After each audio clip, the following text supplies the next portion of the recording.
In today's video, we're diving deep into the ongoing situation regarding how short selling is influencing market trading, specifically halting it in some instances. Once again, AMC and GME are at the forefront of these market dynamics, with recent developments indicating a potentially significant shift in the market landscape. According to a tweet from Chuck Hoddle, which has garnered significant attention, there's a lot more happening beneath the surface that retail investors should be aware of. Hey, welcome to AMC Daily. If you are new to the channel, be sure to subscribe to the channel and turn on post notifications by hitting the bell, so you never miss any of our uploads and also enter our giveaway. But everyone remember, this is not a financial advice video. First up, let's talk about Robinhood and its recent decision to halt overnight trading of GameStop GME until August 16th. This move has sparked a lot of discussion online, especially after Mike Investing shared this news on Twitter. To understand the gravity of this, it's important to know that Blue Ocean, the largest overnight stock trading platform, has also suspended its operations until August 16th. This date is not arbitrary, it's when many large monthly options are set to expire, indicating that something significant might be brewing. Reports suggest liquidity issues could be at play, hinting at a major event on the horizon for GME, which naturally extends to AMC as well. As we've often discussed, the fate of GME and AMC seems inextricably linked, with both stocks often moving in tandem. So, what does this all mean? Well, we need to recognize that multiple financial entities are deeply involved in these developments. Blue Ocean and Robinhood are key players here, and their actions suggest a concerted effort to manage the risk associated with overnight trading. Robinhood, in particular, relies on the Blue Ocean alternative trading system BATS, which has its own mechanisms to limit trading risks. BATS prevent stocks from trading more than 20% above or below a price established at the end of an extended trading session. This risk control measure is designed to protect the market from extreme volatility. However, when you see platforms like Robinhood halting trading, it implies that there's a significant chance of stocks like GME and AMC trading well outside of these bounds, likely far above that 20% mark. To put this in perspective, let's consider the potential scenarios. If a stock is poised to trade more than 20% above its established price, and there are liquidity issues at play, this could lead to major market disruptions. For MC and GME, which have been the subjects of intense short selling, a 20% increase could trigger even more dramatic price movements, potentially 80%, 300%, or even higher. The range is vast and unpredictable, but the key takeaway is that the financial institutions involved are clearly struggling to manage the risks associated with these potential price swings. This struggle is likely the reason for the trading suspensions. Historically, halting trading has been seen as a protective measure for retail investors. In the past, post-market and pre-market hours were often when market manipulation occurred, with prices of stocks like AMC and GME being artificially suppressed. By suspending overnight trading, platforms like Robinhood are removing a tool that has previously been used to exploit retail investors, which could be a sign that something significant is about to happen. But there's more to the story. Recent tweets have pointed out another interesting development: the apparent correlation between AMC and another theater chain, Cinemark C&K. According to one tweet, every time AMC's stock price rises above $5, C&K's stock price also rises above $26. This comparison has led to questions about why AMC, the world's largest and most recognized theater chain, is valued at less than a fifth of C&K, despite both companies carrying significant debt. To understand this, we need to look at the market cap and ownership structure. While AMC's stock price might be lower, its market cap could potentially be higher, especially given its growth trajectory and the loyalty of its investor base. However, C&K is almost entirely institutionally owned, which could explain its higher market value. Institutional ownership can drive up a company's stock price, even if the company itself might not have as strong a market position as a competitor like AMC. Another critical point to consider is the role of options trading in all of this. When you purchase AMC options, you're not contributing to the buy pressure on the stock itself. This means that no matter how many options are bought, they don't affect the AMC's stock price unless those options are exercised.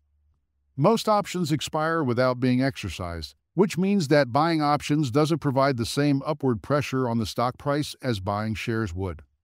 This dynamic allows market makers to sell options and profit from the premiums without contributing to the buying momentum that could drive the stock price higher. This strategy has become a tool for diverting buy pressure away from AMC, making it easier for short sellers to push the stock price down. Despite the retail investor base continuing to buy shares, the lack of buy pressure from options trading makes it more difficult for the stock to gain upward momentum. Some observers have noted a shift in media narratives as well, with some articles now encouraging people to buy options instead of shares, further contributing to this dynamic. A tweet from the Ape accountant highlighted the importance of sticking to buying shares instead of options. The tweet argued that the true Ape way has always been about purchasing shares directly and not getting distracted by other tickers or options. This sentiment is echoed by many in the retail investor community, who believe that buying shares is the most effective way to support AMC and increase the buy pressure on the stock. Screenshots shared on Twitter also provide evidence of significant share purchases by retail investors, with some accounts showing purchases of 12,000 shares or even 42,000 shares. This buying activity is crucial because it directly contributes to the stock's buy pressure, helping to maintain its price and potentially push it higher.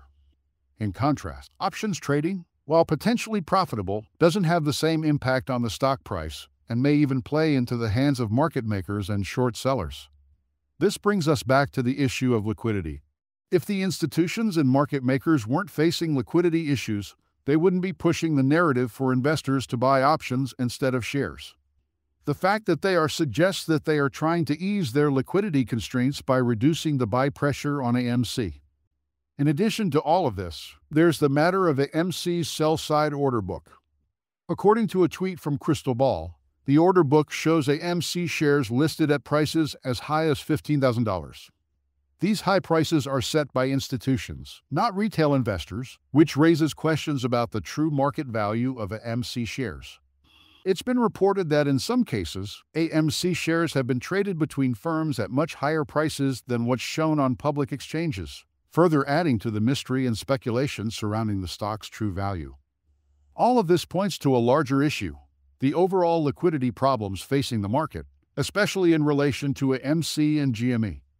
The liquidity issues aren't just confined to these stocks. They're part of a broader trend affecting the entire market. For example, GME short sellers are increasingly targeting Fs that hold GME shares instead of shorting GME directly. This strategy suggests that there's a shortage of available GME shares to short, leading short sellers to find alternative ways to maintain their positions. Moreover, the reverse repo market, which has seen a significant decrease to $312 billion, is another indicator of the tightening liquidity conditions. The reverse repo market allows financial institutions to borrow money overnight by selling securities and agreeing to repurchase them the next day. A decline in reverse repo activity suggests that there's less money available for these short sellers to borrow, making it more difficult for them to maintain their overleveraged positions. Adding to this is the observation that liquidity from the yen carry trade has been flowing into the Mag 7, a group of 7 major tech stocks. This influx of liquidity has been propping up the market, but it's not a sustainable trend. Once this liquidity dries up, which many experts believe it will, these short sellers will face even greater challenges in maintaining their positions. The institutions are aware of this impending liquidity crunch and are already taking steps to protect themselves, which is why we're seeing these preemptive measures like trading halts and shifts in trading strategies. Finally, it's important to note that the broader market is also showing signs of strain. US banks are currently facing $517 billion in unrealized losses, a staggering figure that underscores the precarious state of the financial system. These losses are a clear indication that the market is in trouble, and the liquidity issues we're seeing with AMC and GME are just one piece of the puzzle. In conclusion, the halting of overnight trading, the shift towards options over shares, and the broader liquidity issues all point to a market under significant pressure. For retail investors, this means staying vigilant, continuing to focus on the fundamentals, and understanding the broader market dynamics at play. As always, the situation with AMC and GME is fluid, and it's essential to stay informed and prepared for whatever comes next. Guys, that's all we have for you today. What is your opinion about AMC stock? Get involved and let us know in the comments down below. Thank you for watching.